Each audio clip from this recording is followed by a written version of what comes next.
Sebelumnya, aku izin untuk memperkenalkan diri terlebih dahulu. Aku Amanda Putri yang akan menjadi moderator dalam acara ini dan akan memandu kegiatan kita selama 1 jam ke depan. Aku ucapkan juga terima kasih untuk teman-teman yang sudah meluangkan waktu untuk hadir dan karena aku juga sudah lihat di sini udah ada beberapa teman yang join, yang pastinya udah antusias banget untuk belajar soal beasiswa ini. Nah, boleh nih teman-teman kalau misalnya bisa on cam, temani aku sama Kak Aina buat on cam nih. Oke, sebelum, masuk, mungkin aku mau tes ombak terlebih dahulu.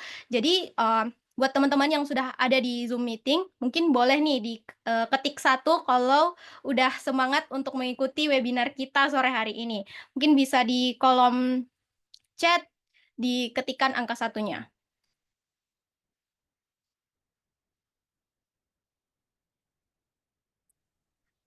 Wah, ini udah ramai banget nih kolom chat sama angka-angka satu. Mungkin tetap tetap dijaga ya teman-teman semangatnya sampai akhir. Oke, jadi di webinar kali ini, kita sudah kedatangan narasumber spesial yang akan berbagi pengalaman, strategi, dan tips sukses untuk mendapatkan Australia Award Scholarship atau disingkat AAS. Nah, mari kita sambut Kak Aina Fisabila. Halo Kak Aina. Halo, apa kabar semuanya? Oh, ditanyain ya guys sama Kak Aina, bisa di Halo kolom Kak, chat juga. baik-baik. Di Oke, karena udah Kak ini juga udah sapa nih teman-teman yang, udah join di Zoom meeting, aku mau nanya kabar nih Kak, Kak Aina gimana nih kabarnya sekarang? Aku alhamdulillah baik, tapi lumayan capek karena, aku hari ini habis kerja dan di sini udah jam 8 malam. Jadi udah lumayan malam, tapi masih tetap, seneng banget ngelihat teman-teman rame semua di sini dan pengen tahu tentang AAS. Semoga energi semangatku bisa ketransfer ke teman-teman semua walaupun kita berjauhan. Oke, jadi Kak Aina ini lagi sibuk banget ya guys, udah, baru balik kerja, terus di sini, siap untuk ngasih materi ke teman-teman semua, jadi teman-teman semua juga harus kasih energi positif selama kegiatan kita kalau di Makassar masih sore ya Kak Aina, jadi sore hari ini. Oke, teman-teman, sebelum kita mulai kegiatan webinar, aku mau bilang dulu untuk beberapa aturan yang perlu teman-teman perhatikan selama kegiatan webinar kita, biar kegiatan kita ini berjalan dengan lancar hingga selesai. Yang pertama adalah pastikan untuk mikrofonnya teman-teman itu dalam keadaan mute selama sesi pemaparan materi sebentar untuk menghindari gangguan. Lalu yang kedua, kalau misalnya teman-teman punya pertanyaan nih, mungkin bisa ditulis di kolom komentar dan mungkin bisa disiapkan juga untuk sesi tanya jawab nanti. Terus yang ketiga, jangan lupa untuk mendokumentasikan setiap kegiatan yang kita lakukan di webinar hari ini bisa dengan screenshot dan lalu bagikan di sosial media sebagai bukti kehadiran untuk teman-teman absensi nanti. Dan buat yang mau post nanti di sosial medianya, jangan lupa buat tag akun Edu Event Makassar. Baik, sebelum kita memulai acara kita hari ini, kita mau kenalan dulu sama Edu Event Makassar dan juga pembicara kita hari ini, Kak Aina Fisabila. Oke, sebelum masuk ke materi utama, eee, aku udah bilang tadi kita mau kenalan dulu nih sama, Edu Event Makassar. Jadi Edu Event Makassar ini dimulai sebagai platform Instagram pada tahun 2019 dan berkembang menjadi sebuah komunitas pada awal 2024, yang di mana Edu Event Makassar ini mendukung pencapaian SDGs atau Sustainable Development Goals dengan fokus pada 3 area utama, yakni pendidikan berkualitas, mengurangi kesenjangan dan kemitraan untuk mencapai tujuan. Nah, untuk mewujudkan pendidikan yang inklusif, setara, dan berkualitas, Edu Event Makassar menyelenggarakan berbagai program untuk masyarakat di Sulawesi seperti webinar, mentoring, konsultasi gratis, pelatihan keterampilan, serta pembuatan dan penyaluran alat bantu pendidikan. Yang juga selain itu, komunitas ini juga memperkuat kemitraan dengan lembaga pendidikan, organisasi sosial, komunitas, dan pemerintah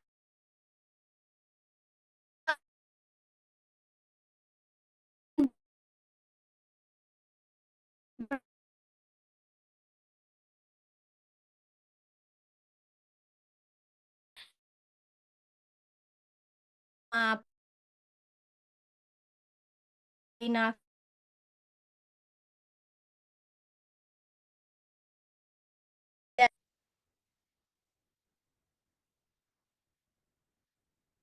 Aina aku izin untuk membacakan CV-nya ya. Oke, jadi Kak Aina Fisabila ini adalah seorang perawat yang berprofesi sebagai konselor menyusui yang merupakan penerima beasiswa dan juga sedang menempuh pendidikan magister kesehatan masyarakat di University of Melbourne sebagai Australia Award Scholarship. Dan ini teman-teman itu didanai penuh. Nah, eee, Kak Aina juga merupakan ketua dan juga co-founder dari Yayasan MCKku Sehat Berdaya dan Kak Aina ini juga merupakan lulusan dari Universitas Indonesia. Dan juga ada beberapa penghargaan yang telah Kak Aina peroleh, beberapa di antaranya adalah runner up kategori Social Empowerment pada tahun 2022 oleh Rumah Kepemimpinan Changemakers Awards, lalu runner up Pejuang Kesehatan pada tahun 2018 yang dilaksanakan oleh Dompet Duafa, dan juga awardee, UWI Excellence Scholarship pada tahun 2018 oleh Ikatan Alumni Universitas Indonesia.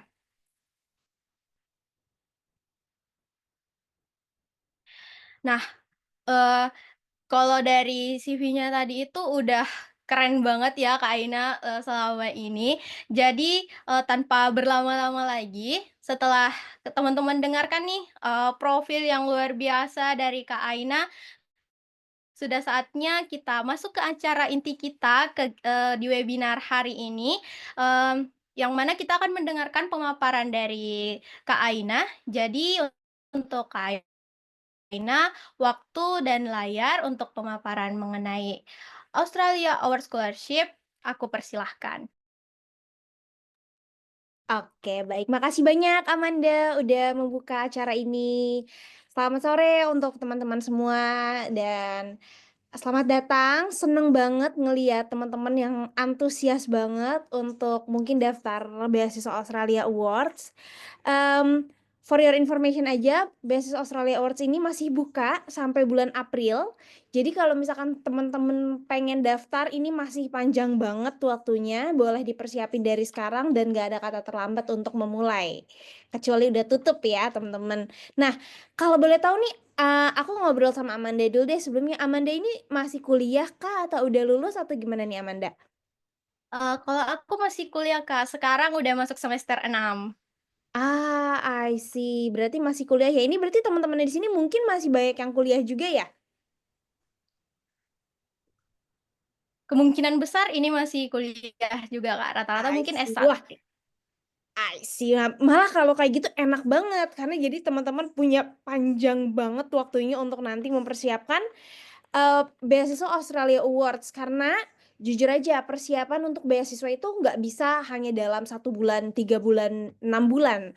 Jadi, kita akan lebih banyak bahas nih kira-kira persiapan apa sih yang harus dilakukan, bukan hanya teknis daftarnya, tapi juga tentang portofolio teman-teman. Nah, karena Edufan Makassar ini tadi ya, awalnya dari Instagram, terus berkembang menjadi komunitas yang concern untuk mencapai SDGs. Nah, aku pengen bahas tentang bagaimana sih membuat portofolio sosial yang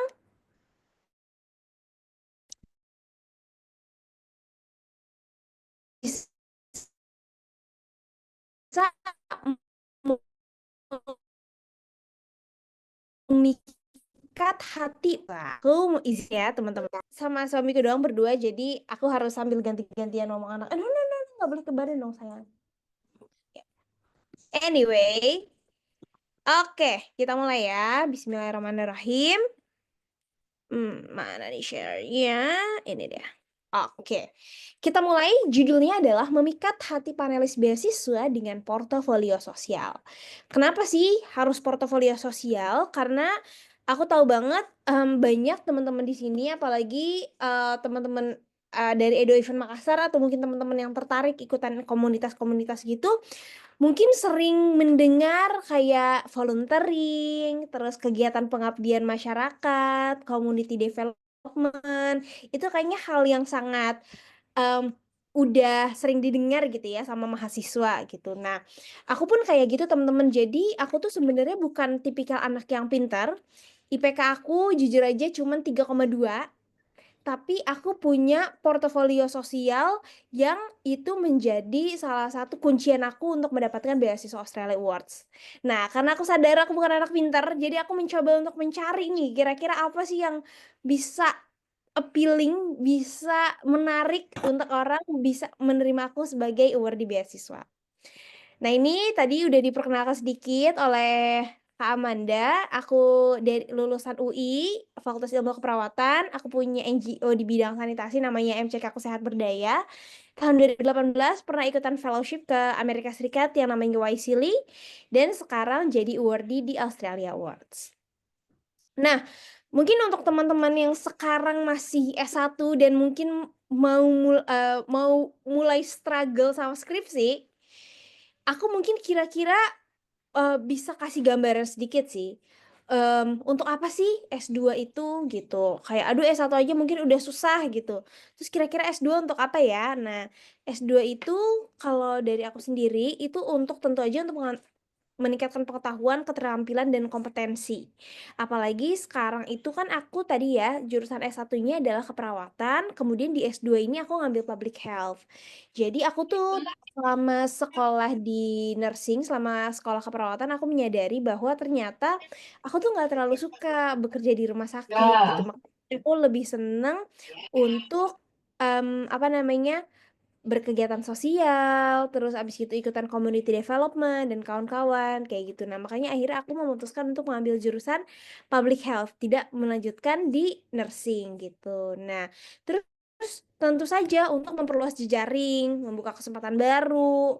Terus abis itu juga mungkin kalau misalkan kayak kita udah punya S2, kita bisa akselerasi karir dan memperluas dampak positif karena kalau misalkan kayak kita udah punya knowledge kan insya Allah kita pengennya itu bisa diterapkan kan di masyarakat, jadi pengen banget bisa jadi salah satu jalan juga untuk bisa memberikan manfaat bagi orang lain. Dan tentu saja aku ngerasa banget ketika kuliah di luar negeri itu self growth-nya sangat-sangat oke banget karena kita akan bertemu dengan berbagai macam orang bukan hanya dari Indonesia tapi juga dari seluruh dunia dan kita belajar banyak juga dari budaya mereka, dari interaksi-interaksi di kelas.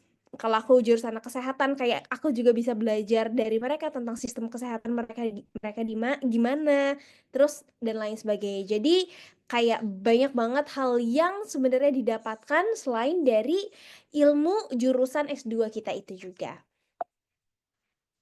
Nah, aku pengen cerita sedikit tentang perjalanan sebelum mendapatkan beasiswa. Jadi ini adalah timeline portofolio sosial saya ya. Tahun 2015 itu aku sempat jadi project officer untuk salah satu taman baca di Banten namanya Istana Belajar Anak Banten. Kemudian tahun 2016 bareng-bareng sama teman-temanku di Fakultas Ilmu Keperawatan UI mendirikan MCK Ku Sehat Berdaya yang fokus sama sanitasi. Kemudian tahun 2017 kepilih untuk ikutan fellowship juga di Belgia. Tahun 2018 dapat fellowship lagi di Amerika Serikat. Kemudian tahun 2019 aku mulai menjajaki karir profesional menjadi associate konsultan di perusahaan namanya Nice Indonesia, dan tahun 2022 mulai fokus di isu kesehatan perempuan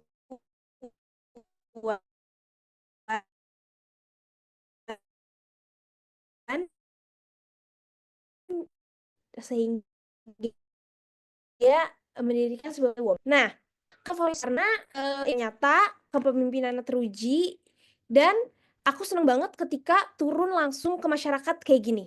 Coba lihat ya teman-teman. Jadi ini aku bersama teman-teman di Banten Mengajar waktu itu. Kita ngajar di salah satu daerah di Banten dan keadaannya kayak gini teman-teman, ini tahun 2016. Banten itu kan beneran kayak provinsi yang sebelahnya Jakarta banget kan.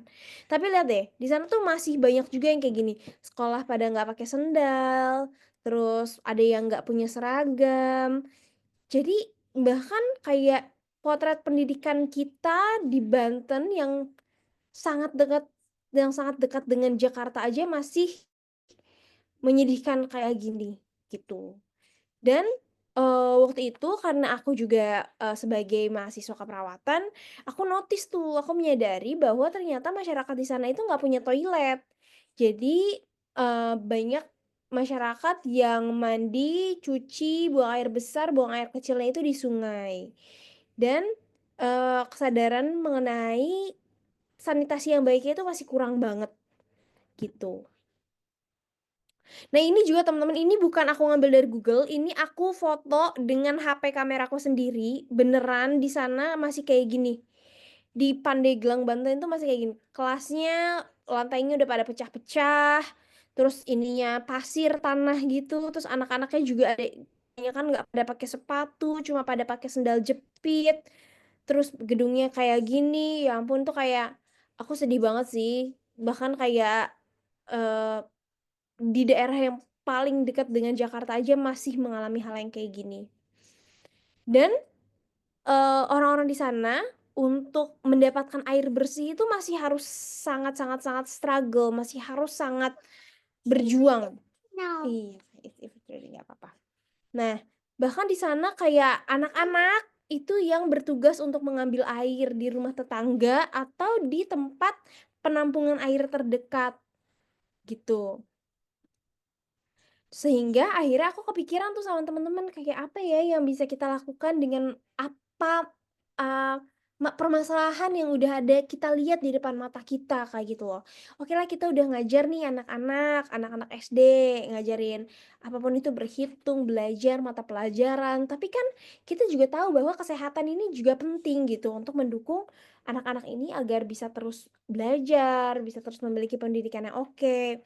Makanya akhirnya aku dan teman-teman kepikiran untuk bikin namanya project MCK-ku yang kita fokus pada perubahan perilaku orang-orang biar lebih aware tentang sanitasi. Dan bukan hanya tentang pembangunan fisik dari toiletnya itu sendiri, gitu. Nah, kita nggak kerja sendiri, tapi kita kerja bareng sama guru-guru, terus juga kader-kader kesehatan biar masyarakat nih aware juga nih tentang gimana sih pentingnya sanitasi dan juga air bersih di tempat itu, gitu. Terus abis itu selain kita kasih edukasi tentang pentingnya memiliki toilet, terus abis itu juga kasih tahu tentang PHBS gitu ya, mungkin ada teman-teman yang dari kesehatan di sini, PHBS perilaku hidup bersih dan sehat. Kemudian kita juga bikin alat pemanen air hujan yang menyediakan air bersih di sekolah agar toilet dapat digunakan. Gitu. Nah, penyediaan air bersih ini kita bikin pemanen air hujan, jadi karena di sana agak susah untuk air bersih, jadi kita kayak menampung air hujan terus nanti masuk ke toren yang warna oranye itu, gitu. Nah, kita juga melibatkan guru-guru, jadi kita nggak kerja sendirian, tapi kita pengen guru-guru juga bisa menjadi, agen perubahan yang membantu kita untuk, memberikan pendidikan tentang bersanitasi yang baik kepada teman-teman di 3 SD di Pandeglang. Gitu.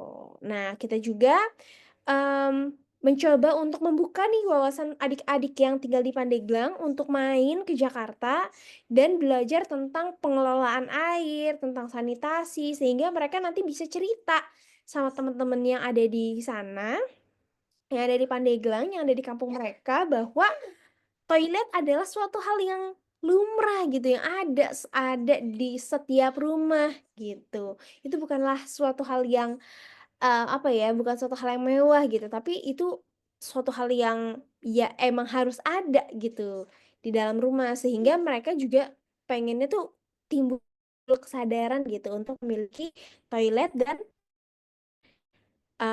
buang air besar di sungai. Nah, dari situ, sebenarnya dulu aku kayak nggak terlalu kepikiran juga sih, maksudnya aku bukan melakukan kegiatan sosialku hanya karena ingin dapat beasiswa tuh enggak. Karena memang aku seneng untuk melakukan interaksi langsung sama masyarakat, belajar tentang community development, itu aku seneng banget. Dan ya tanpa aku sadari ternyata itu tuh kegiatan sosial yang aku lakukan itu bisa menjadi pelengkap gitu, itu bisa menjadi sebuah portofolio ketika kita melamar beasiswa. Jadi kalau misalkan teman-teman nih sekarang yang masih kuliah, terus ngerasa kayak, "Duh, mmm, waktuku habis untuk ikutan organisasi, baik organisasi di dalam kampus atau di luar kampus, nggak apa-apa banget. Itu bisa jadi portofolio yang oke banget gitu. Itu nggak bakal jadi suatu hal yang sia-sia. Teman-teman akan mendapatkan skill yang teman-teman nggak dapatkan di kampus, dan teman-teman itu bisa jadi bisa ditulis di CV, dan itu bisa menjadi cerita ketika nanti teman-teman mau mengajukan sebuah beasiswa ketika teman-teman mau S2 ataupun S3 nanti, gitu.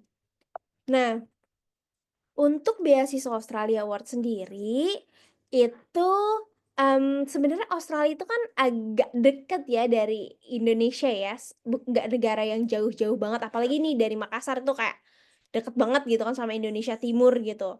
Nah, Australia itu kayak banyak banget orang Indonesia karena kita secara geografis deket kan.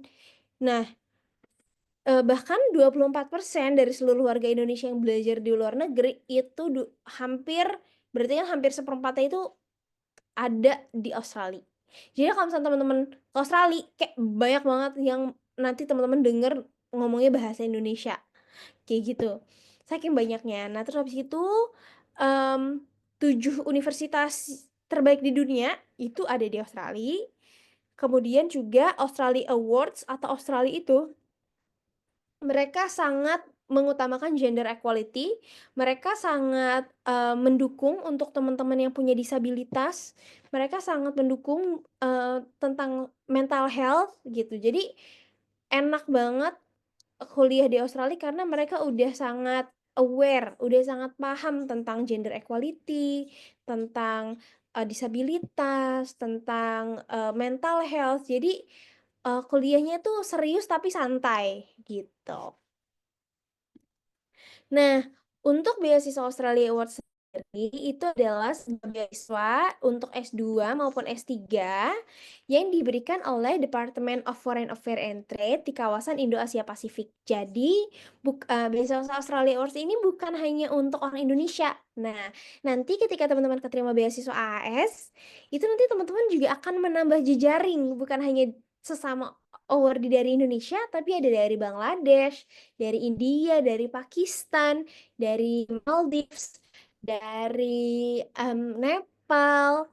Itu kayak banyak banget karena Australia Awards tadi ya, itu mereka, ngasih beasiswa ke beberapa, negara di Asia, gitu.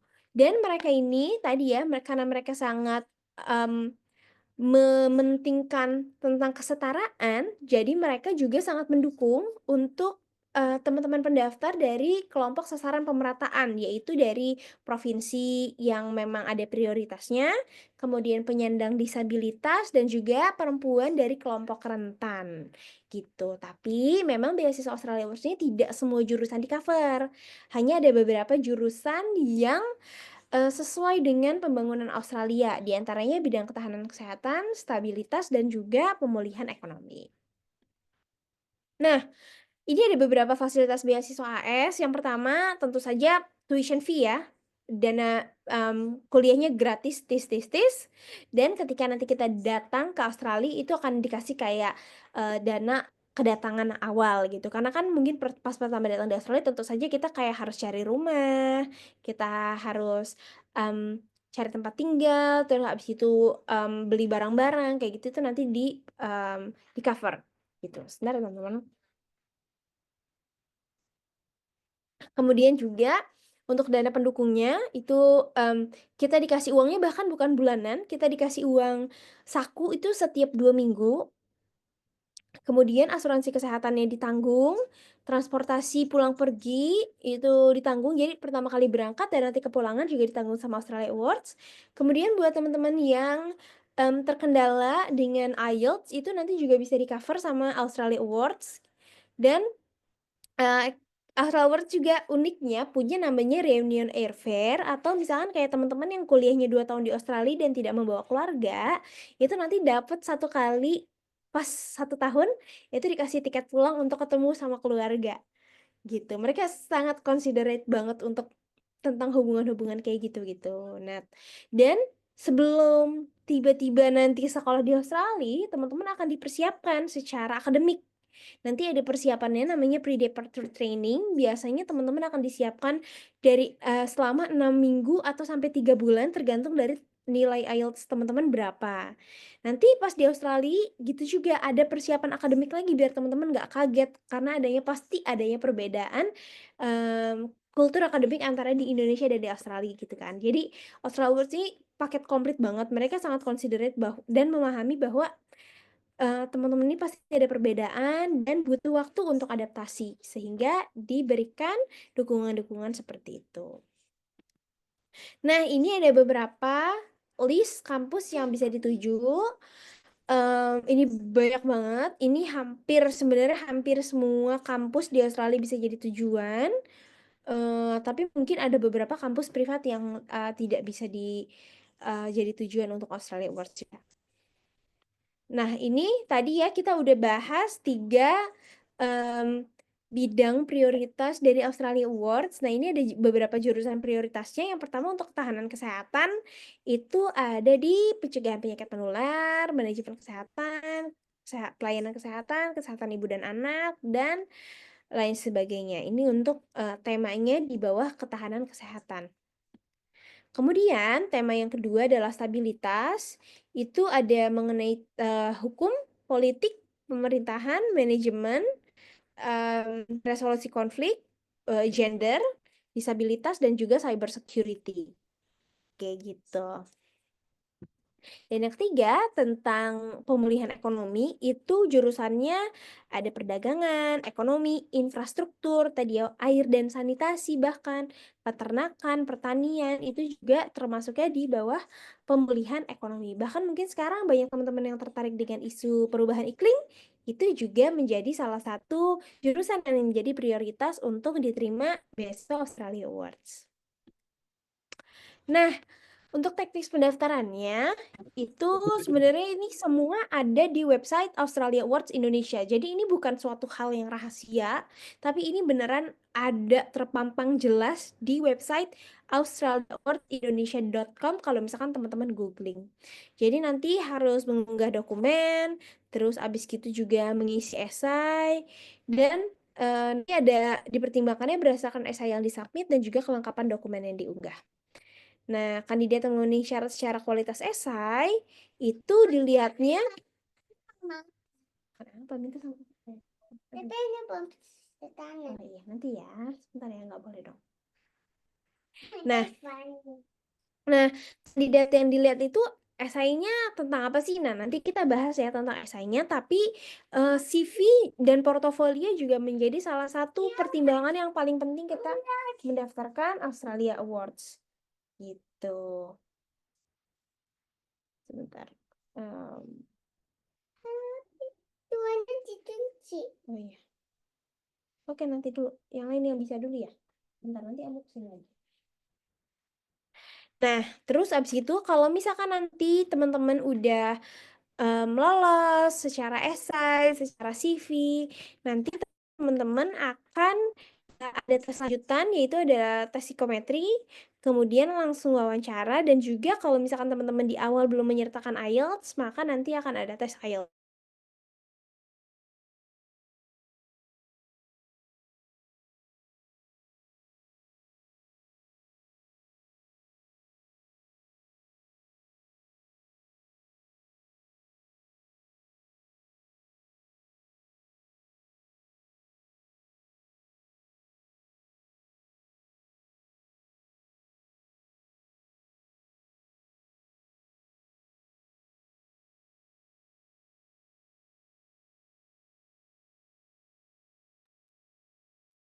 Sepertinya ada sedikit kendala jaringan dari Kak Aina. Mungkin teman-teman bisa nunggu ya sembari nunggu jaringannya Kak Aina bagus lagi.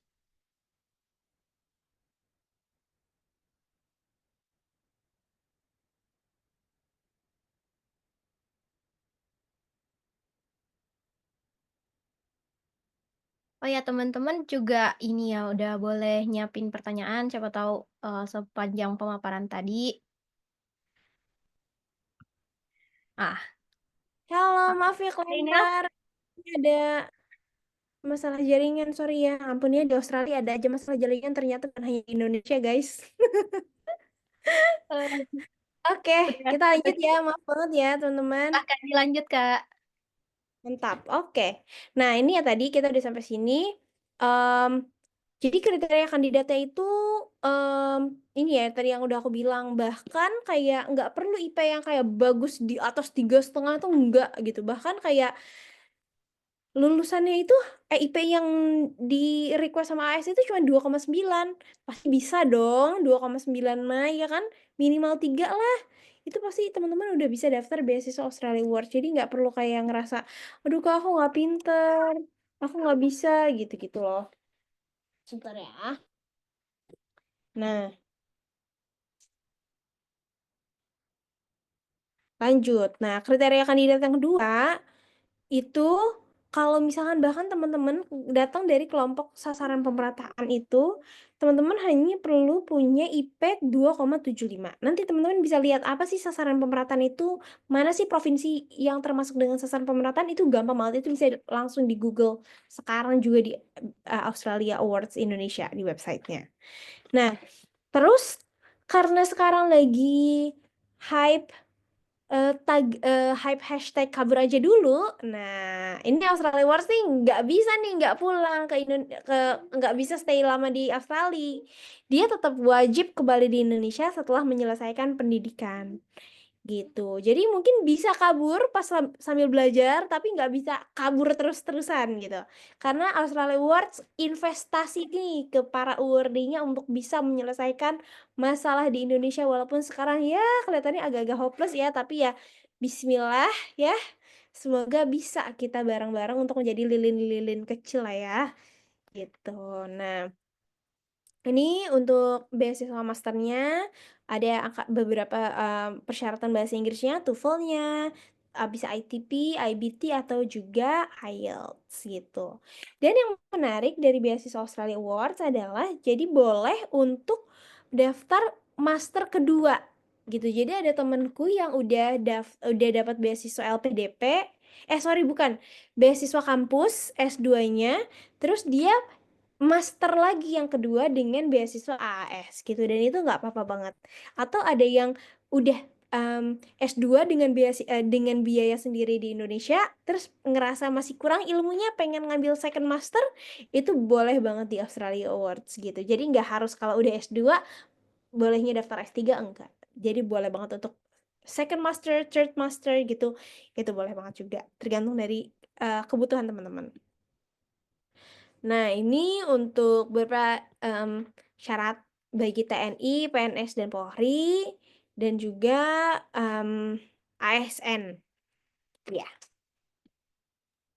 Nah, kalau aku boleh kasih beberapa tips di buat beasiswa AAS ini. Ini apa main aja dulu. Nah, jadi memang AS ini tidak mengharuskan untuk memiliki pengalaman kerja, tapi pengalaman kerja ini akan jadi pertimbangan besar gitu, karena bakal ditanya banget juga kayak udah pernah melakukan apa, dampaknya apa, terus kenapa kamu pengen, terus kamu, terus kenapa kamu pengen sekolah lagi kayak gitu. Jadi kan itu bisa dilihatnya dari CV kan, kayak gitu. Nah, terus beasiswa ini juga, oh iya tapi per tahun ini tuh udah wajib surat rekomendasi ya. Waktu zaman aku tuh nggak wajib surat rekomendasi, tapi per tahun ini udah wajib surat rekomendasi. Dan beasiswa ini dibuka di bulan Februari dan ditutup di bulan April. Jadi kayak panjang banget pendaftarannya dan cukup waktu untuk teman-teman yang pengen daftar beasiswa AS. Dan beasiswa ini cocok untuk teman-teman yang pengen jadi agen perubahan di Indonesia karena rencana kontribusi jadi titik penentu kelulusan beasiswa Australia Awards gitu. Nah, ini untuk syarat administrasinya. Ini sebenarnya gampang banget, lagi-lagi australiaawards.indonesia.org itu sangat generous, semua informasi udah ada di sana, dan aku ini sebenarnya cuma rangkuman dari apa yang udah ada di website doang gitu. Nah, ini beberapa dokumen yang dibutuhin, itu CV dalam bahasa Inggris, kemudian fotokopi akte lahir, KTP atau paspor, dan kalau misalnya teman-teman itu udah ASN harus ada SK, kemudian dokumen akademiknya, salinan ijazah, salinan transkrip nilai, dan dokumen pendukung kayak IELTS dan atau proposal riset kalau misalkan teman-teman pengen ngambil Master of by Research atau S3 ya, PhD gitu. Nah, untuk tips submit dokumennya dari aku, pertama CV kan tadi udah harus bahasa Inggris. Nah, jangan panjang-panjang CV-nya, cukup 2 halaman aja karena bayangin tahun aku aja yang daftar AS itu ada 5.600 orang. Coba kalau teman-teman bacain CV 5.600 orang pusing banget gak? Ya kan? Jadi teman-teman perlu untuk bikin itu jadi sangat concise gitu. Sedikit tapi padet gitu kan. Nah, dan ijazah dan transkripnya itu sebaiknya udah dilegalisir ke universitas. Nah, terus abis itu untuk IELTS-nya itu nggak usah panik kalau misalkan belum mencapai minimum, karena itu nggak jadi pertimbangan yang berat. Karena kalau misalkan nanti teman-teman memang udah sesuai dengan udah lolos atau udah lolos syarat administrasi atau lolos esai, nah itu nanti teman-teman akan bisa dibiayain untuk tes IELTS-nya sama pihak Australia Awards Indonesia gitu. Nah, setelah tadi kita udah tahu nih kriterianya apa, terus dokumen yang dibutuhkan apa. Nah, sekarang kita bahas lebih dalam tentang step by step mendapatkan beasiswanya. Yang pertama, tentu doa dan ridho orang tua ya. Karena banyak juga teman-teman aku yang akhirnya memilih untuk sekolah di dalam negeri karena mungkin orang tuanya merasa berat gitu ya ketika kuliah di luar negeri, karena mungkin ngerasa agak insecure gitu. Karena aku pun ngerasain banget sih teman-teman, tahun lalu aku itu orang tuanya suamiku meninggal, papa iya masuk sayang. Coba lihat dulu. Iya, itu hidup. Jadi itu mungkin salah satu ketakutan orang tua ya, kayak takutnya jadi iya fosil, iya fosil. Ambu boleh ini dulu sebentar ya. Iya fosil nggak bergerak, fosil sudah mati. Nah, untuk doa dan ridho orang tua itu penting banget karena mungkin ada salah satu ketakutan orang tua ya terjadi apa-apa kalau anaknya lagi jauh gitu, dan itu terjadi sama aku gitu. Kayak tahun lalu papa mertuaku meninggal pas kita lagi di Australia gitu. Tapi ya itu kan qadarullah ya, maksudnya itu kan mati, sakit, kayak gitu-gitu kan itu urusannya Allah ya, kuasanya Allah gitu, kita hanya bisa berdoa gitu. Jadi tapi penting banget juga orang tua tuh ridho gitu, kita pengen menuntut ilmu jauh dari orang tua, kalau misalkan mereka ridho ya udah gas, insyaallah, bismillah. Nah, terus yang kedua, tentu saja teman-teman harus punya alasan kuat gitu, karena tadi aja bayangin dokumennya udah banyak. Terus pesaing baru daftarnya aja udah 5.600 orang. Terus pas udah keterima, nanti teman-teman juga hidup di luar negeri itu nggak gampang, banyak adaptasinya, banyak perbedaan budayanya. Jujur aja aku 1 semester tuh kerjanya nangis terus selama di Australia gitu. Karena kan aku bawa anak usia 2 tahun, terus kayak kalau di Indonesia tahu banget yang ngurusin anak tuh biasanya ada tantenya, ada ada neneknya, ada tetangga, ada mbak gitu kan. Terus kayak tiba-tiba brek, kayak aduh aku harus sekolah, aku harus ngurus anak juga, harus masak, harus nyuci, aduh aduh aku stres banget itu awal-awal gitu. Jadi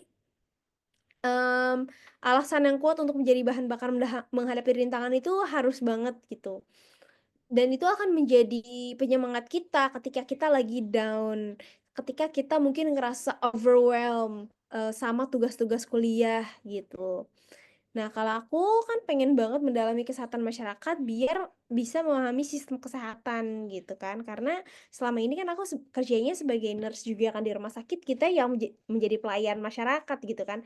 Aku belum pernah tahu tuh gimana sih sebenarnya sistem kesehatan di Indonesia atau bahkan di luar negeri kayak gitu.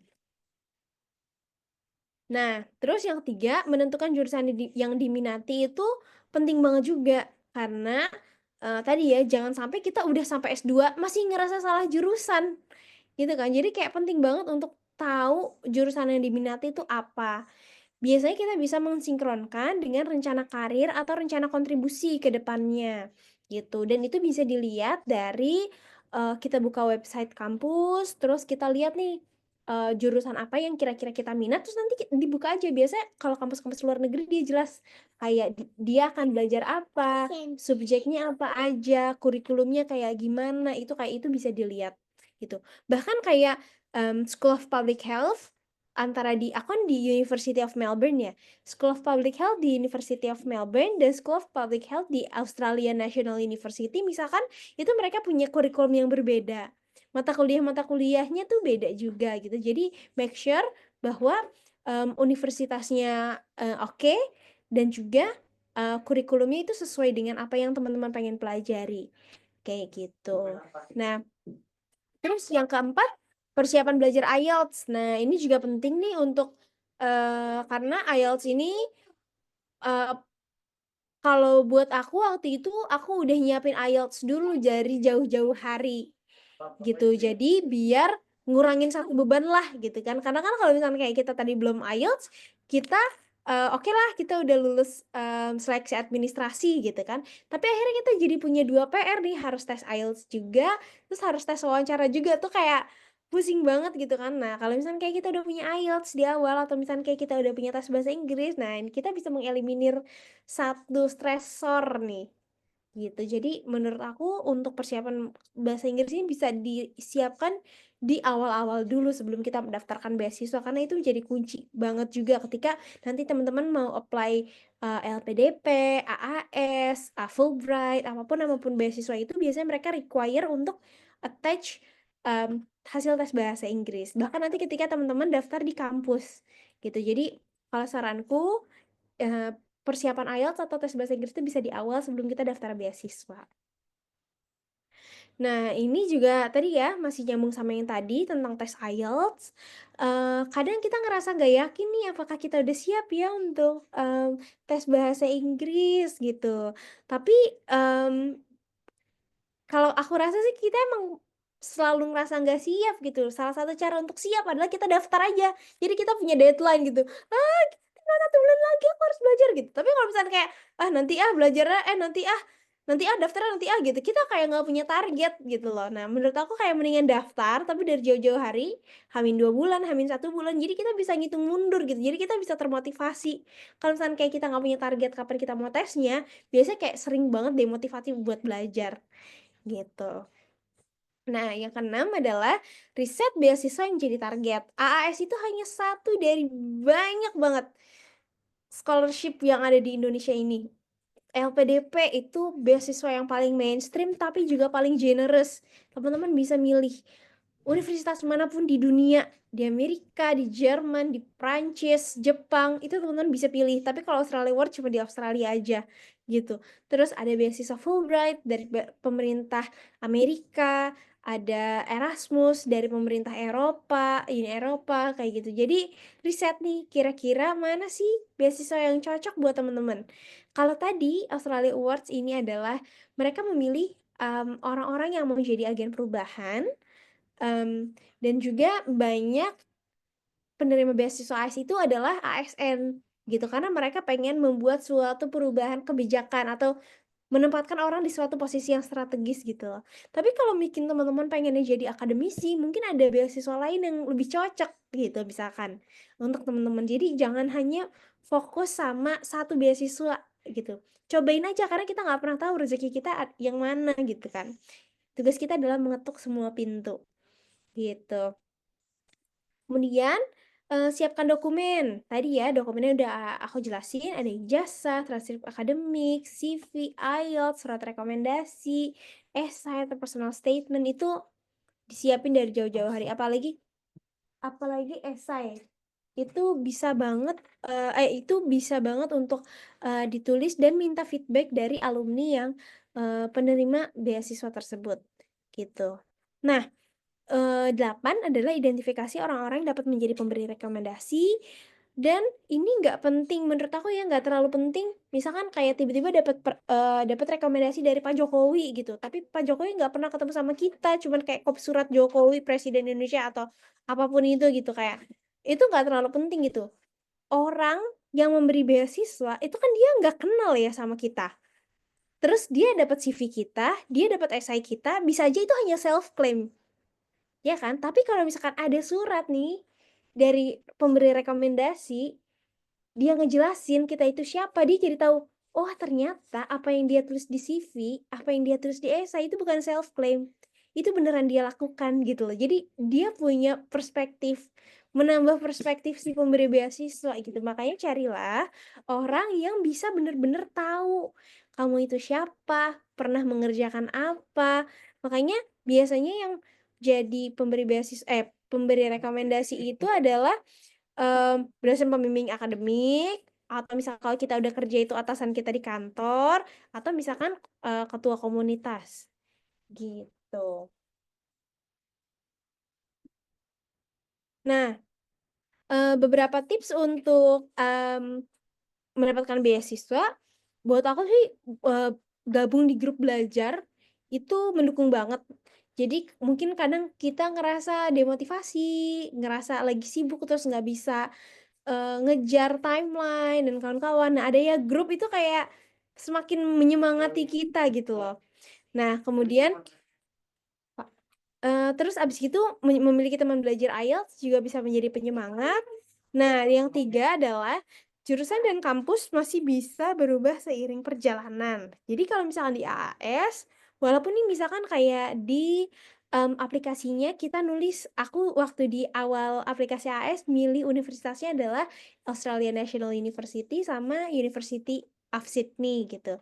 Tapi aku ngerasa pas, ke sini aku ngerasa kayak, aduh kayaknya, mmm, NU terlalu, pemerintah banget deh, sedangkan aku bukan orang yang kerja di pemerintah gitu. Terus aku lihat kayak University of Sydney, oh ternyata aku baru tahu Sydney itu biaya hidupnya mahal, sedangkan aku mau bawa keluarga. Jadi kayak, apa ya yang in between, apa yang di antara keduanya, oh ternyata ada University of Melbourne gitu. Ya udah akhirnya aku ganti jurusanku ke universitasku ke University of Melbourne. Kalau di AAS itu boleh, tapi kalau di LPDP nggak boleh. Kamu harus strict ke apa yang sudah kamu tulis di esai dan di form pendaftaran. Tapi kalau di AAS masih boleh, tuh. Nah, kemudian juga yang keempat, beberapa beasiswa memiliki jurusan prioritas sehingga sesuaikanlah target beasiswa dengan jurusan impian kita. Kayak tadi ya yang udah aku jelasin ya, AAS banyaknya untuk change maker, untuk ASN. Nah, kalau teman-teman mau jadi apa bisa nih dilihat nih di kira-kira profil penerimanya seperti kayak gimana sih gitu. Nah, yang terakhir beasiswa Australia Awards memberikan privilege bagi beberapa kategori kayak, teman-teman yang tadi ya dari, mmm provinsi prioritas, teman-teman disabilitas, dan juga teman-teman perempuan dari latar belakang sosioekonomik yang kurang beruntung, gitu. Pokoknya di mana ada kemauan, pasti ada jalan. Teman-teman di sini masih pada S1 belum lulus, tapi teman-teman udah terpapar tentang AS itu kayak keren banget. Teman-teman udah punya apa ya, udah punya kuncian lah ya, tahu nih kira-kira apa yang harus disiapin untuk kalau misalnya teman-teman pengen lanjut kuliah ke Australia. Oke deh, segitu aja dari aku. Terima kasih banyak. Aku kembalikan ke Amanda, silahkan. Wah wah wah, keren banget nih pemaparan dari Kak Aina. Mungkin teman-teman semua bisa kasih reaction balon-balon atau love-love gitu kayak aku. Uh. Mungkin bisa kasih reaction tepuk tangan juga, buat pemaparannya Kak Aina. Jadi udah, dijelasin ya tadi sama Kak Aina semua soal kriteria, terus dokumen yang harus dipersiapkan, terus, diceritain juga, perjalanannya Kak Aina, untuk mendapatkan, beasiswa ini. Mmm Jadi, teman-teman kita udah dengar ya pemaparan dari Kak Aina dan aku yakin udah banyak dari teman-teman semua yang udah dapat wawasan baru dari cerita dan juga strategi yang disampaikan sama Kak Aina. Maka, setelah mendengarkan materi, aku yakin dari teman-teman semua udah banyak, tanya nih kayak, apa sih mungkin ada tadi yang kurang, detail untuk teman-teman. Jadi, untuk sekarang kita akan masuk ke sesi tanya jawab. Ini kesempatan buat teman-teman semua yang ingin tanya langsung sama Kak Aina. Jadi kalian semua yang ikut di webinar ini bisa tanya langsung sama awardee-nya. Jadi buat teman-teman yang punya pertanyaan, bisa langsung raise hand, atau tulis di kolom, chat aja pertanyaannya. Oke, kita udah ada satu, oke, ada 2. Jadi wow wow wow wow wow. Oke, yang mau bertanya silahkan raise hand ya, teman-teman. Mungkin kita langsung aja ya, Kak Aina, untuk buka sesi Q&A-nya aja. Mungkin untuk penanya pertama ada Kak Fahrin, mungkin, dipersilahkan, Kak. Boleh disebutkan nama dan juga, asalnya. Oke, bismillah. Perkenalkan, nama saya Fahrin Multahadi Suredi dari Masambah. Ini saya tanya, saya punya background, latar belakang, saya ingin ambil awards beasiswa ini. Saya itu berdasarkan pengalaman hidup, di mana saya suka memprediksi sesuatu. Mungkin bisakah juga ditulis sebagai alasan saya mengambil mengambil beasiswa ini. Mungkin karena ada salah satunya itu prioritasnya tentang bencana alam. Saya prediksi untuk antisipasi bencana alam yang ada di Indonesia, misal terutama di kampung saya. Terus yang kedua, ada kan saya punya karir utama sama karir sampingan. Karir utama saya sebagai dosen yang berkaitan dengan prediksi. Terus yang kedua, terus adapun karir sampingan saya sebagai tutor atau guru matematika. Bisakah seperti itu ditulis dalam dalam portofolio atau esai Australian Awards? Terima kasih. Oke, tadi pertanyaan pertama apakah tentang bencana alam, gimana Kak Fahrin? Sebagai prediktor, saya ambil nanti jurusan matematika di Universitas Melbourne, Sydney atau Monash. Saya ambil ada mata pelajaran, mata kuliah di matematika hubungan dengan prediksi. Yani iya, I see. Kakak sekarang dosennya di bidang matematika berarti, Kak? ya. I see. Oke. Terus jadi kayak pertanyaannya kayak gimana cara mengkombinasikan itu gitu ya, Kak, maksudnya? Iya. Saya kan ambil nanti mata kuliah di kampus tersebut untuk aplikasikan. I see. Oke, berarti kakaknya lagi ongoing mau daftar nih ya, Kak, berarti? Iya. Banget, mantap. Nanti bisa chat langsung aku aja, Kak Fahrin. Kalau misalnya kayak pengen di-review esainya boleh banget. Nanti minta aja sama panitianya nomor aku, nanti aku bisa bantu review esainya. Tapi kalau misalnya menjawab pertanyaan kakak, menarik banget. Misalkan kayak membuat model matematika untuk memprediksi bencana alam gitu kan ya, kayak berarti kan ya. Itu keren banget sih, apalagi menurut aku itu sangat inline ya dengan beasiswa Australia Awards, karena itu sangat berkaitan dengan perubahan iklim, kemudian juga menurut aku itu adalah tadi kalau misalkan kita balik ke, aku share screen lagi deh. Apa sayang? Iya, nanti aku tutup pintunya. Kita balik lagi nih ke jurusan ya. Nah, ini kan nih, lihat Kak Fahrin ya, di stabilitas ini ada pencegahan dan penanggulangan bencana. Jadi jurusan Kak Fahrin misalkan kayak matematika, tapi mungkin kakak bisa nih ketika nanti di esai, Kakak bisa mengelaborasikan itu gitu loh. Jadi Kakak bilang bahwa ilmu matematika ini bukan hanya bisa diterapkan di dalam kelas, tapi juga bisa membuat sebuah model simulasi untuk pencegahan dan penanggulangan bencana. Apalagi misalkan terus nanti Kakak kaitin, misalkan kayak Kakak berarti dari Sulawesi Selatan nih, Kak. Iya, Nah, dari misalkan Lutara, kayak gitu. Kak, di mana, Kak? dari Lutara, Kabupaten Oh, dari Lutara. utara. Nah, misalkan gitu Kakak nanti bilang kayak gitu, di daerah saya masih rentan dengan bencana ini. Iya, Sehingga saya pengen banget untuk bisa belajar tentang ini nanti pas pulang. Saya misalkan sebagai dosen pengen menjadi bukan hanya mengajar di kelas, tapi juga misalkan bekerja sama dengan siapa untuk bisa membuat sebuah kelas penanggulangan bencana atau pencegahan bencana, misalkan kayak gitu. Kayak gitu-gitu, Kak. Jadi nanti ngomongnya tuh ke arah sana, gitu.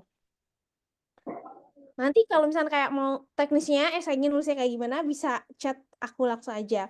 Kemudian berarti pertanyaan yang kedua, em, kalau misalkan Kakak tadi punya 2 kerjaan ya, jadi iya, dosen, terus juga jadi tutor, gimana cara untuk combining? Ini pertanyaannya yang oke banget karena aku juga pernah mengalami hal yang sama, Kak. Jadi aku kan memang nurse, aku perawat nih, Kak, lulusannya perawat. Tapi iya, aku nggak pernah kerja di rumah sakit, aku kerjanya sebagai konselor menyusui, praktik mandiri lah. Nah, tapi di satu sisi aku juga punya pekerjaan sebagai konsultan NGO gitu, kayak pusing kan kayak gimana ya caranya gitu. Tapi ternyata itu bisa menjadi bisa memberikan perspektif yang oke banget gitu, Kak. Jadi kan ada kalau nggak salah pertanyaan SIAS itu ada 4 ya, Kak, ya, kalau nggak salah. Nah, bisa jadi Kakak menjawab satu pertanyaan dengan pekerjaan Kakak yang utama sebagai dosen, tapi mungkin iya, pertanyaan yang kedua Kakak bisa menjawab minta minta sama apa dulu cuci tangan saya. Nah, tapi misalkan yang pertanyaan kedua, Kakak bisa menjawab dengan pertanyaan Kakak sebagai seorang tutor, gitu Kak. Jadi iya, Kak, jadi nggak harus hanya satu aja gitu kan, karena kan itu kan nanti kita dimintain CV juga kan, jadi orang juga kayak, oh emang dia punya 2 kerjaan nih, kayak gitu. Jadi orang juga akan aware tentang hal itu, gitu. Jadi kalau aku misalkan aku menjelaskan bahwa, aku sebagai seorang, konselor menyusui pengen banget bisa kerjasama sama, Kementerian, Pemberdayaan Perempuan dan Anak gitu untuk bisa membuat kebijakan yang pro ibu menyusui, apalagi ibu-ibu yang baru, cuti melahirkan. Tapi di satu sisi sebagai praktisi, konsultan, NGO, aku juga pengen mendorong nih untuk agar lebih banyak NGO-NGO yang bisa lebih concern sama isu-isu menyusui, sehingga nanti advokasinya ke Kementerian Perempuan dan Anak bisa jadi lebih nyambung, kayak gitu. Jadi kayak kayak di-combine gitu loh, Kak Fahrin, gitu. Jadi iya. orang nggak ngeh kayak, "Ini apa sih kok ada 2 kerjaan?" Enggak, tapi kita bisa mengelaborasikan itu, gitu kalau dari aku. Oh iya, terima kasih Kak. Gimana Kak Siap. Fahrin buat jawabannya dari Kak Aina? Eh, Oh, oke, sudah sudah, cukup ya Kak Fahrin. ya, Oke, thank you Kak Fahrin. Siap. Eh, kita lanjut ke penanya yang kedua. Oke, teman-teman, karena keterbatasan waktu juga, di sini kita cuman mau pilih 3 orang penanya aja ya, teman-teman, dan itu udah dari yang duluan raise hand. Jadi buat teman-teman yang lain yang nggak sempat nanya, bisa lempar pertanyaannya ke grup ya, di grup aja nanti. Oke, untuk penanya kedua, aku persilahkan ke Kak Anissa Latifa untuk menyampaikan pertanyaannya. Oke, apakah suaraku terdengar? Terdengar Kak, aman. Oke, terima kasih sebelumnya atas kesempatan yang telah diberikan moderator. Sebelumnya perkenalkan, saya Anissa Latifa Kamalia Putri dari Fakultas Kesehatan Masyarakat Universitas Hasanuddin. Nah, tertarik sekali tadi kakak membahas soal bagaimana perjuangannya sampai mendapatkan beasiswa Australia Awards ini. Oke. Aku pribadi sekarang semester 6 Kak, which is tahun terakhir juga. Dan kalau mau ngincar beasiswa dari segi prestasi itu untuk memenangkannya itu agak sedikit sulit Jadinya saya fokus seperti kakak buat program pemberdayaan masyarakat, pengabdian masyarakat seperti itu. Nah, struggle-nya tuh Kak, kadang kalau misalnya kita pengabdiannya yang singkat, misalnya kayak 2 minggu gitu, susah untuk menentuin indikator keberhasilannya dan keberlanjutannya. Mungkin Kakak bisa sharing bagaimana Kakak nentuin eh, bagaimana programnya itu bisa berhasil. Apalagi kan tadi Kakak kayak selaras banget nih sama jurusan ke yang bagaimana kita mengubah perilaku seseorang, bukan dengan eh, apa ya, pemberian intervensi secara fisik, tapi kita ubah dari mindset masyarakatnya itu. Terus yang kedua mungkin bisa di-spill Kak, karena awam banget soal beasiswa ini, berapa sih eh, anggaran untuk kita eh, mendaftar beasiswa itu? Karena kan walaupun kita ngejarnya beasiswa, pasti ada biaya yang kita keluarkan untuk sampai pada submit beasiswa itu sendiri. Mungkin sekian Kak, terima kasih. Oke, keren banget. Anissa boleh cerita dikit gak, apa sih yang dikerjakan, satu aja misalkan kegiatan yang tadi 2 minggu, kegiatannya apa, terus, ke siapa, dan kira-kira dampaknya udah apa aja? Oke, kalau salah satu program yang pernah aku jalankan itu adalah edukasi bencana alam itu kepada siswa SLB di Kota Makassar. Oh Jadinya wow, keren kita banget. berikan edukasi tidak hanya ke satu tingkatan sekolah, tapi dari PAUD, SD, SMP, dan SMA. Cuman karena ini kita biayanya dari universitas itu, pas udah selesai jangkanya itu kayak nggak berlanjut lagi karena terbatas juga di dana. Kalau misalnya kita pengabdian begitu, biasanya dari pihak sekolahnya itu kayak minta feedback sesuatu gitu. Itu juga agak jadi kendala untuk kita. I see. Tapi maksudnya, diukur gak ada perubahannya? Misalkan kayak, aku kurang, familiar ya buat sama teman-teman SLB, tapi selain tiba-tiba maksudnya kayak selain memberikan, pengetahuan nih tentang penanggulangan bencana atau pencegahan bencana, di awal tuh kayak ada apa sih yang, selain maksudnya indikator keberhasilannya apa sih selain sudah dilakukan kalau misalkan buat teman-teman, Anissa sendiri gitu?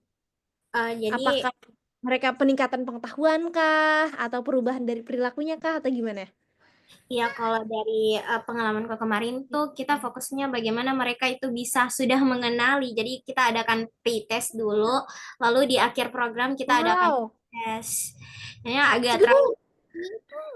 susah juga karena SLB kan, dan rata-rata itu SLB-nya tuh autis. Jadi I ya itu see. kayak mau dilanjutin agak gimana juga karena sulit, tapi Keren alhamdulillah banget keren banget bisa berjalan. keren banget bisa bikin pretest dan posttest untuk teman-teman yang berkebutuhan khusus tuh pasti nggak mudah banget, itu keren banget sih. Gitu, itu bisa jadi indikator keberhasilan sih Anissa. Maksudnya ketika nanti kamu mau menuliskan esai, kamu yang pertama, kamu bisa mengangkat nih, kamu bilang bahwa tidak banyak orang yang concern untuk memberikan penanggulangan bencana kepada teman-teman yang memiliki kebutuhan khusus. Itu udah poin penting banget. Itu udah poin plus banget ya buatku. Karena kamu memikirkan untuk penanggulangan bencana yang inklusif. Tidak hanya untuk orang-orang yang normal tanda kutip gitu ya, tapi juga untuk teman-teman yang memiliki kebutuhan khusus yang mereka juga ketika bencana mereka harus tahu mereka ngapain dan mereka tidak bisa terhindar dari dampak bencana gitu kan. Itu hal yang bagus banget ketika kamu bisa menuliskan itu di esai gitu. Em, Apalagi kalau misalkan kamu sudah punya data pretest dan posttest, wah itu lebih keren lagi. Kamu bisa bilang bahwa teman-teman berkebutuhan khusus yang tadinya nggak tahu, terus akhirnya meningkat pengetahuannya. Itu udah poin tambah plus-plus lagi. Jadi nggak perlu yang advance gimana banget, nggak perlu yang harus sustain gimana banget. Yang penting teman-teman tuh udah melakukan aja itu udah oke banget, karena nggak semua orang punya awareness untuk melakukan itu ya, yang pertama. Nah yang kedua, ketika teman-teman udah mengukur nih perubahannya baik dari knowledge maupun dari attitude, itu lebih oke lagi. Itu nanti bisa Anissa ceritakan ke ke pemberi beasiswa atau ketika menuliskan esai gitu. Nah, untuk pertanyaan kedua, berapa sih biaya yang dikeluarkan untuk awal-awal? Kalau dari aku sendiri, dan itu bener banget teman-teman. Itu pertanyaan ini penting banget untuk teman-teman yang mau memulai untuk mendaftar beasiswa, bahwa walaupun kita mengejar beasiswa, tapi ada modal di awal yang perlu kita keluarkan. Iya banget gitu. Kalau buat aku tuh dulu IELTS itu les. Karena waktu itu, aku punya bayi yang umur 6 bulan. Kayaknya kalau sebagai ibu-ibu kalau misalkan nggak dipaksa belajar gitu, pasti ada aja alasannya, yang ngurus anak lah, yang ngurus rumah lah gitu lah, pokoknya ada aja alasannya. Jadi harus les. Padahal sebenarnya banyak banget teman-teman aku yang bisa belajar IELTS sendiri bahkan dari YouTube gitu, tapi memang harus disiplin, harus konsisten. Nah, disiplin dan konsisten ini yang aku nggak punya, sehingga aku membutuhkan orang lain untuk membantuku disiplin dan konsisten dengan les. Waktu itu kayaknya aku bayar lesnya karena aku lemot banget, kayak I think kayak 3 bulan apa 4 bulan gitu untuk les. Itu kayak sekitar 3 juta rupiah. Tapi kalau misalkan itu bisa banget di saving kalau teman-teman disiplin dan konsisten belajar mandiri via YouTube atau misalkan belajar ke teman lain kayak gitu. Terus itu daftar les, terus abis itu tes IELTS-nya juga 3 juta sendiri. Waktu itu aku pengen IELTS dulu sebelum daftar beasiswa karena biar mudah, nggak kepikiran tes bahasa Inggris lagi gitu. Kemudian biaya yang dikeluarkan lain lagi adalah untuk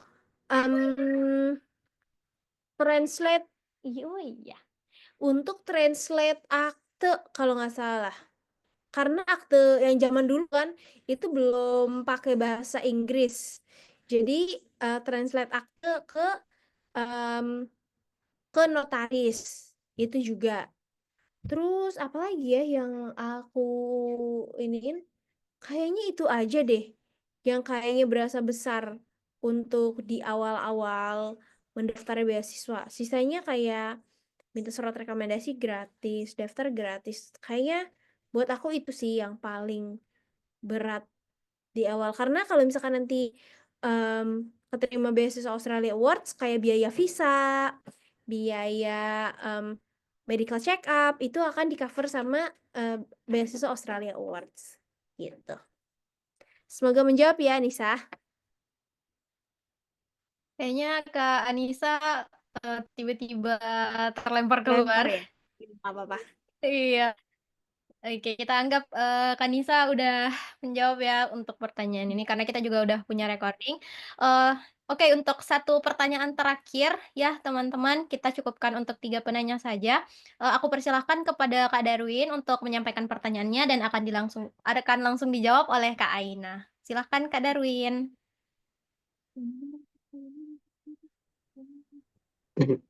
Bismillahirrahmanirrahim. Assalamualaikum warahmatullahi wabarakatuh. Waalaikumsalam warahmatullahi wabarakatuh. Pertama-tama terima kasih atas kesempatan yang diberikan dari moderator dan pembicara. Jadi yang ingin saya tanyakan tadi, pertama-tama saya juga memuji banyak sekali materi daging yang saya dapat sebelumnya. Jadi pertanyaan itu Kak, begini, saya kan mahasiswa dari salah satu daerah ya, maksudnya pinggiran begitu, dan juga major saya di sini baru terbentuk sekitar 2 tahunan yang lalu dan masih terbatas untuk kegiatan-kegiatan untuk yang mendukung seperti program seperti ini yang meningkatkan apa namanya misalnya istilahnya meningkatkan CV lah, kualitas di CV. Makanya saya coba memanfaatkan wadah-wadah tertentu misalnya di tengah masyarakat di society gitu untuk meningkatkan apa yang bisa saya gunakan ya, bisa saya manfaatkan atau bantu di tengah-tengah masyarakat sehingga itu menjadi istilahnya pengisi waktu atau pengganti daripada tidak beraktivitas sama sekali begitu Kak. Karena kan di sini kita juga kalau mau ikut lomba kayak kompetisi juga terbatas, mentornya juga terbatas, jadi kita lebih ke program-program sosial begitu Kak. Kira-kira itu yang pertanyaan yang pertama. Kemudian kira-kira selain itu apa-apa saja sih Kak yang bisa dilakukan untuk menambah kayak daya tarik begitu terhadap eh, apa namanya lolos atau tidaknya nanti kita begitu. Melihat dari perspektif apa namanya daerah yang seperti yang eh, di tempat kami begitu Kak. Terima kasih. Oke, jadi Darwin pertanyaannya, kegiatan sosial masyarakat itu bisa jadi portofolio atau enggak gitu ya? Atau apa? Boleh di-clarify gak? Iya Kak, bisa. I see, iya, Seperti oke. itu Kak. Nanti mungkin kakak panitia boleh di-share tuh tadi untuk PPT-nya ke grup WhatsApp teman-teman. Jadi biar tahu tadi, karena itu inline banget ya sama apa namanya yang tadi aku jelasin di awal, bahwa portofolio sosial itu bisa banget untuk menjadi salah satu apa ya, pemberat ya. Maksudnya pemberat itu yang menjadi penentu untuk kita mendapatkan beasiswa atau enggak. Karena tadi Kak Darwin aku mungkin kalau nggak ikut dari awal, aku cerita kalau IP aku biasa-biasa aja, aku nggak pintar, aku nggak apa, tapi aku seneng ikut kegiatan sosial masyarakat kayak gitu. Jadi itu bisa banget untuk dijadikan salah satu jalan untuk kita bisa mendapatkan beasiswa, karena tadi ini inline banget sama kebutuhan dari Australia Awards. Memang mereka nyari orang-orang yang seneng untuk berkontribusi langsung kepada masyarakat kayak gitu. Jadi gimana caranya biar apa yang kita lakukan itu bisa menjadi sebuah portofolio yang baik, itu ya kita bisa tuliskan aja di CV gitu. Kita bisa tuliskan di CV kapan dilakukannya, kemudian apa organisasinya, dan ketika nanti menuliskan esai itu bisa kakak tuliskan tuh kira-kira dari sekian banyak kegiatan sosial yang pernah Kak Darwin lakukan atau teman-teman lakukan, mana sih yang kira-kira paling berkesan buat teman-teman, yang kira-kira paling memiliki dampak positif buat masyarakat kayak gitu. Karena kan pasti kegiatan sosialnya nggak cuma satu nih, sering nih ikutan volunteering misalkan kayak gitu. Tapi mana sih yang paling berkesan, mana sih yang kira-kira paling memiliki dampak buat masyarakat, dan itu bisa banget untuk kita jadikan portofolio. Coba ya aku izin share screen. Aku buka CV aku deh ya, coba ya. Kemarin kan aku kayak ngasih CV ya ke teman-teman panitia, coba aku lupa sama CV aku sendiri. Sebentar. Biar kita bisa, bahkan, kita buka CV ya, guys. Nih. Atau bahkan kita buka ini aja deh, malah yang ketemu bukan CV aku, bahkan yang ketemu adalah aplikasi Australia Awards aku tahun lalu. Kita buka aja deh, guys, biar lebih jelas. Nih ya. Pertanyaan Australia Awards itu ada 1, 2, 3, 4 deh kalau nggak salah 4 nih ya. Pertanyaan Australia Awards yang pertama adalah, kenapa kamu memilih jurusan yang kamu why did you choose your proposed course and institution? Kenapa kamu memilih jurusan tersebut dan institusi tersebut? Gitu. Nah, di sini aku jelasin nih, aku memilihnya University of Sydney sama ANU, Australian National University. Kenapa? Karena ini kerjaan aku sebagai monitoring evaluation specialist. Tapi aku juga sebagai konselor menyusui kayak gitu. Jadi ini bisa dielaborasikan kayak gitu. Nah, terus habis gitu ini nih, pertanyaan kedua adalah, apa sih dampak yang kira-kira akan terjadi ketika kamu belajar di Australia kepada karir, hidup, dan komunitas? Nah, ini nanti kayak dijelasin lagi nih. Saya percaya bahwa pursuing Master in Global Health akan memberikan skill dan knowledge untuk mengevaluasi impact program di Indonesia gitu. Terus aku ceritain lah, ini kerjaan aku nih di kantor, nama kantorku adalah NICE Indonesia sebagai evaluators. Iya boleh. Nah, tapi di satu sisi selain aku bekerja di kantor, tanya apa sayang? Tapi selain aku bekerja di kantor di Nice Indonesia, aku juga ini memiliki itu, I'm really eager to contribute directly to the community through my foundation. Jadi aku juga punya foundation sendiri gitu. Jadi aku pernah pengalaman anak pertama aku meninggal, terus disitulah aku tertarik untuk menjadi seorang konselor menyusui kayak gitu. Nah terus habis gitu apa sayang? Nah ini mungkin jawab pertanyaan Kak Fahrin juga tadi ya. Nah abis itu aku nge-combine nih, in addition as a mother. Gak boleh sayang, ini untuk HP. Tanya apa dulu? Untuk HP. Iya. Nah, terus habis itu aku elaborasi nih sebagai seorang perempuan dan juga seorang ibu, saya bisa providing gender based recommendation bla bla bla bla bla bla kayak gitu. Jadi kayak bisa tuh untuk dielaborate dari dua role kita, dua pekerjaan kita kayak gitu. Nah, ini pertanyaan ketiga AS adalah how have you contributed to solving challenge or implementing? Iya, it's your turn. Iya, ternyata di tas ya. Nah, ini pertanyaannya nih, apa sih yang udah kamu lakukan untuk solving challenge atau implementing change di konteks AI Priority Development? Nah, inilah aku cerita tentang apa yang aku lakukan bersama foundationku, MCK aku Foundation. Bahwa eh, di sana ada open defecation atau buang air besar sembarangan masyarakatnya di sana. Saya tinggal 2 minggu di sana dan saya ngeliat bahwa yang mereka butuhkan bukan hanya sekedar fasilitas toilet, tapi lebih ke perubahan perilakunya. Gitu. Makanya kita akhirnya menggunakan metode pemicuan, pup mapping illustration, dan kawan-kawan. Nah ini mungkin juga menjawab pertanyaan Kak Anissa ya, kayak gimana sih Kak cara mengukur dampak atau ketika menuliskan dampak sebenarnya nggak mesti yang kayak gimana-gimana banget. Kita bisa claiming dari numbersnya aja sebenarnya, kayak berapa orang yang dikasih penyuluhannya atau dikasih edukasinya, berapa rumah tangga, berapa puskesmas atau puskesmas pembantu misalkan kayak gitu. Itu bisa disebutkan di dalam esai dan itu menjadi salah satu bukti bahwa ya memang kita sudah melakukan sesuatu gitu untuk masyarakat gitu. Apalagi kalau misalkan kayak kita bisa elaborate nih, eh,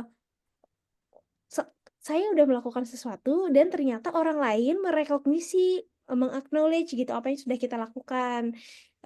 Saya pernah kepilih untuk ikutan fellowship di Belgia, pernah ikutan fellowship di Amerika gitu. Karena saya terbukti bahwa pernah melakukan suatu hal yang baik untuk masyarakat. Kayak gitu loh, Kak. Jadi memang itu pertanyaan yang paling berat. Maksudnya berat itu adalah bobotnya tuh berat gitu loh di pertanyaan AS ini. Jadi ada satu pertanyaan yang memang spesifik bertanya, kamu tuh udah ngapain sih untuk nge-solving challenge ini? Gitu. Jadi bisa banget untuk dielaborasi ketika nanti di esai kayak gitu. Nah, baru pertanyaan keempat adalah please provide three practical and realistic example. Bagaimana sih kamu kira-kira akan menggunakan ilmu yang akan kamu dapatkan ketika pulang dari Australia Awards kayak gitu. Nah, kalau aku ada 3 hal yang pengen aku lakukan adalah implementing evidence-based intervention. Aku pengen belajar tentang apa sih evidence-based intervention. Kemudian juga pengen building partnership. Aku pengen connect sama lebih banyak orang di bidang kesehatan dan aku pengen berkolaborasi melakukan suatu hal baik dengan dia dan tentu saja building capacity for other NGO kayak gitu. Karena aku kerjaannya sebagai asesor, aku pengen bisa memberikan dampak bukan hanya kepada NGO aku tapi kepada NGO orang lain kayak gitu.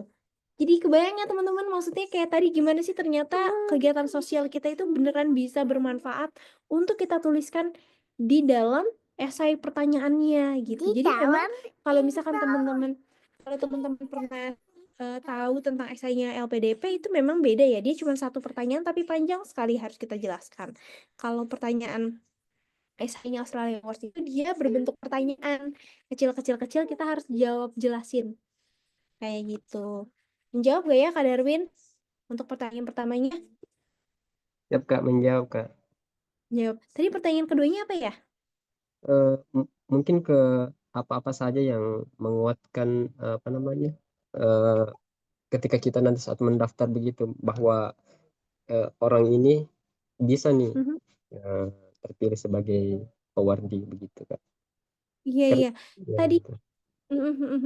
Nah, tadi kan itu satu hal ya Kak ya, maksudnya itu yang penjelasan tadi itu bobotnya sangat, kalau setahu aku, kalau kemarin aku lihat di beasiswa Short Course Australia Awards itu, dia bobotnya adalah 40% dari CV kita, terus 60% dari esai yang tadi kita jawab gitu. Jadi paling besar bobotnya itu tadi bagaimana cara kita menjelaskan diri kita dengan tulisan esai tadi. Itu bobot yang paling besar, 60%. Nah, baru sisanya adalah 40% itu bagaimana kita bisa menjelaskan atau membuat CV yang oke juga gitu. Nih, kalau aku mau kasih contoh CV sebentar, aku kasih contoh CV aku.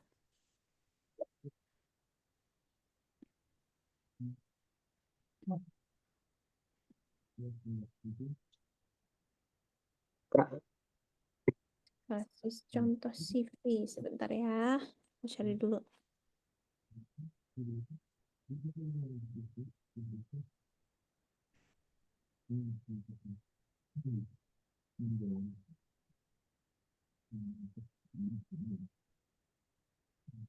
Oh, ini nggak banyak orang tahu ya, 60% itu tadi dari ini, baru 40% dari CV.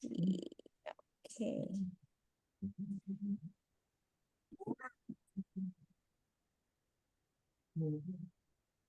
CV aku. Oke.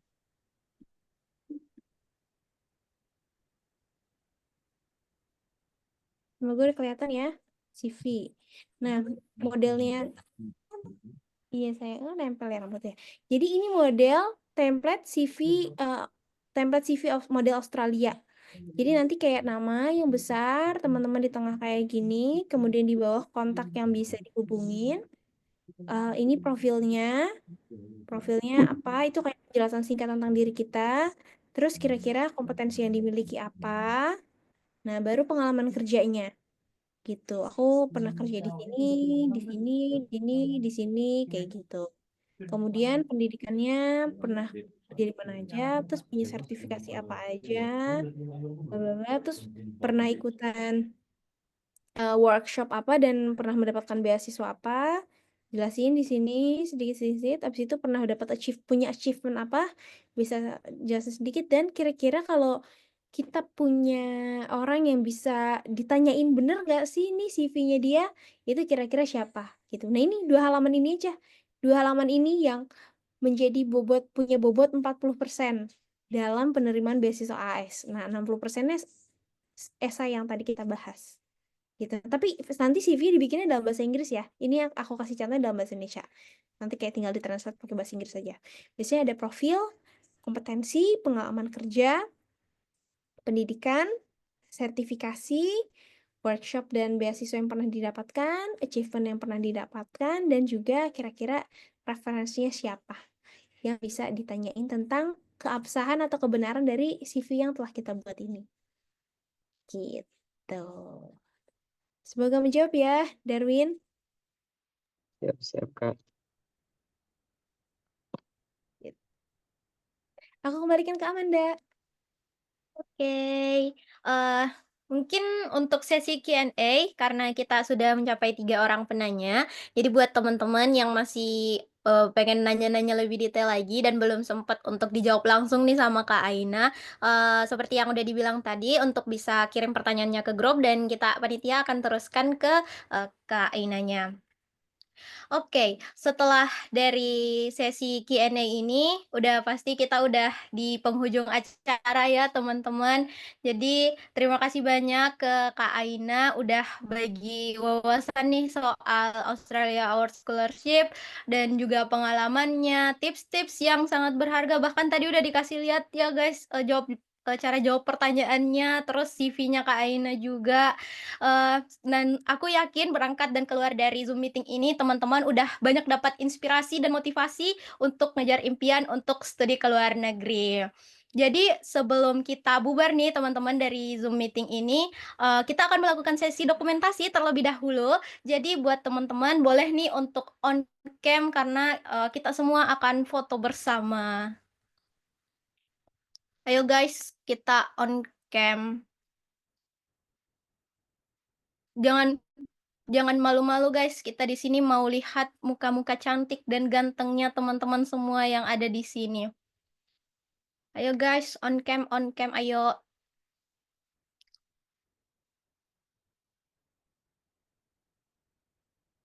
Kita di sini ada sisa 28 orang. Jadi boleh nih teman-teman yang lain untuk on cam. Kalau waktu udah menunjukkan 18, bukan 18. Mungkin buat orang-orang yang tinggal di daerah waktu Indonesia bagian tengah, kalau udah 18.36 kita bakal take a picture. So, teman-teman semua persiapkan dirinya, silahkan touch up dan apapun itu. Ayo guys, jangan malu-malu ya. Yang lain kita tunggu 18.36 kita langsung foto.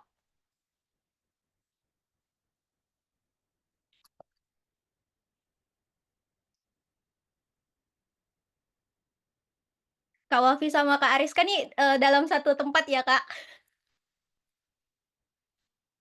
Iya, Kak. Nice. Kak Wafinya langsung off cam. Ayo teman-teman yang lain. 18. Ya, ketika menitnya sudah ke 36. Oke, sudah 36. Jadi kita di sini kalau di aku ada 2 slide. Jadi teman-teman tolong dipersiapkan gayanya karena kita akan melakukan sesi dokumentasi. Oke, aku hitung ya teman-teman untuk di slide pertama. 1, 2, 3. Oke, kita ke slide kedua dulu. Oke, silahkan bergaya lagi ya teman-teman. 1, 2. Oke, satu kali lagi. Yang terakhir. Oke, silahkan bergaya apapun itu ya teman-teman. Oke, 1, 2. Oke, kembali ke slide kedua lagi. 1, 2. Oke. Sesi dokumentasinya udah selesai ya teman-teman. Teman-teman udah link absensi udah dibagikan di kolom chat. Jadi jangan lupa buat isi absensi. Jadi terima kasih untuk teman-teman semua yang sudah hadir. Jadi sebelum kita benar-benar bubar, ada beberapa informasi. Jadi kalau teman-teman mau informasi lebih lanjut lagi seputar beasiswa dan event-event yang akan datang, jangan lupa untuk follow media sosialnya Edo Event Makassar. Lalu link absensi udah dibagi, jangan lupa untuk diisi, dan jangan lupa untuk post kegiatan kita dan tag Edo Event Makassar. Sekali lagi, terima kasih ya teman-teman semua yang sudah bergabung, dan tentunya kepada Kak Aina juga yang udah menyempatkan waktunya, baru habis balik kerja, langsung kasih materi ke teman-teman semua, dan sangat-sangat bersemangat ya teman-teman. Dan juga insightful banget. Nah, jadi kita udah belajar banget soal Australia Our Scholarship. Oh my God, aku sudah belibet. Oke. Jadi teman-teman, di sini kita akan bubar. Jadi sampai jumpa di event berikutnya untuk wilayah Sulawesi. Selamat malam dan tetap semangat untuk mengejar mimpi. Saya Amanda, pamit undur diri. Wassalamualaikum warahmatullahi wabarakatuh. Terima kasih semuanya. Waalaikumsalam teman-teman. Waalaikumsalam. Semangat. Kalau masih ada Makasih, pertanyaan, Kak. chat di grup aja nanti akan dikasih ke aku ya. Bye-bye. Oke, Kak. Makasih Kak Ina. Terima kasih banyak ya teman-teman.